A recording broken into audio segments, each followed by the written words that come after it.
दोस्तों, क्या आपने कभी सोचा है कि काश आपका बस्ता खुद होमवर्क कर दे? काश परीक्षा का दिन कभी आए ही नहीं और काश माँ कभी ना पूछे कि रिपोर्ट कार्ड कहाँ है। तो दोस्तों, आज की कहानी है एक ऐसे लड़के की जिसके साथ ये सब सच में हो गया। उसका नाम था छोटू। छोटू यानी चिराग शर्मा। उम्र 10 साल, तीसरी गली, रामनगर कॉलोनी का सबसे क्रिएटिव बच्चा, यानी पढ़ाई में फिजड्डी, शरारत में अव्वल। छोटू के घर में 3 चीजें रोज होती थी। 1, माँ का चिल्लाना। 2, छोटू का देर से उठना। और 3, बस्ते में किताबें ढूंढते हुए स्कूल भागना। उस दिन भी छोटू भागा जा रहा था, एक हाथ में टोस्ट, दूसरे में जूता और पीठ पर बस्ता उछलता हुआ। मन में एक ही डर था, आज होमवर्क नहीं हुआ। मास्टर जी आज जरूर मारेंगे। रामनगर सरकारी स्कूल, जहां मास्टर जी का डंडा और प्रिंसिपल साहब की मूंछें दोनों बराबर डरावने थे। छोटू का सबसे अच्छा दोस्त था मोटू, जो हर वक्त कुछ न कुछ खाता रहता था। मोटू के बस्ते में किताबों से ज्यादा बिस्कुट के पैकेट मिलते थे और आज मोटू का होमवर्क भी नहीं हुआ था।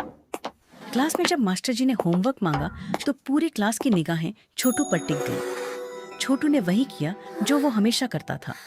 छोटू क्लास के बाहर खड़ा था, धूप में, मुर्गा बने हुए, और उसके मन में एक ही बात थी, काश मेरे पास कोई जादुई चीज होती जो मेरा काम कर दे।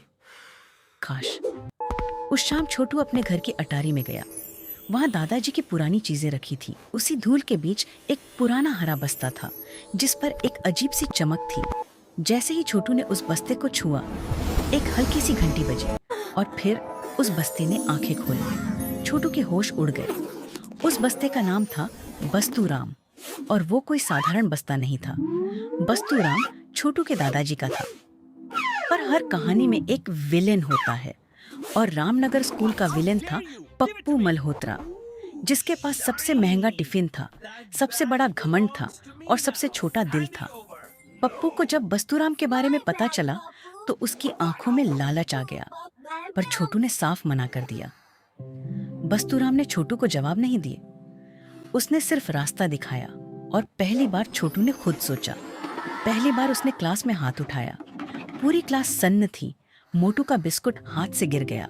छोटू की जिंदगी में यह पहली बार था जब यह शब्द उसके लिए बोला गया था, और वो पल उसे बहुत अच्छा लगा। उस रात छोटू और बस्तूराम छत पर बैठे तारे देख रहे थे। छोटू ने पूछा, बस्तूराम, जादू कहाँ होता है? बस्तूराम ने कहा, जादू किताबों में नहीं होता, डंडे में नहीं होता। जादू उस पल में होता है जब तुम सोचते हो कि मुझसे नहीं होगा और फिर भी कर देते हो। 3 महीने में बहुत कुछ बदल गया था। छोटू अब भी शरारती था, पर पढ़ाई से भागता नहीं था। मोटू अब बिस्कुट के साथ साथ किताब भी रखने लगा था। और पप्पू, जिसने कभी छोटू को धमकाया था, आज उसी छोटू के पास मदद मांगने आया था। और छोटू ने मना नहीं किया। परीक्षा का दिन आया। रिजल्ट के दिन जब मास्टर जी ने कहा, चिराग शर्मा 72 अंक, क्लास में छठा स्थान, तो पूरी क्लास ने ताली बजाई।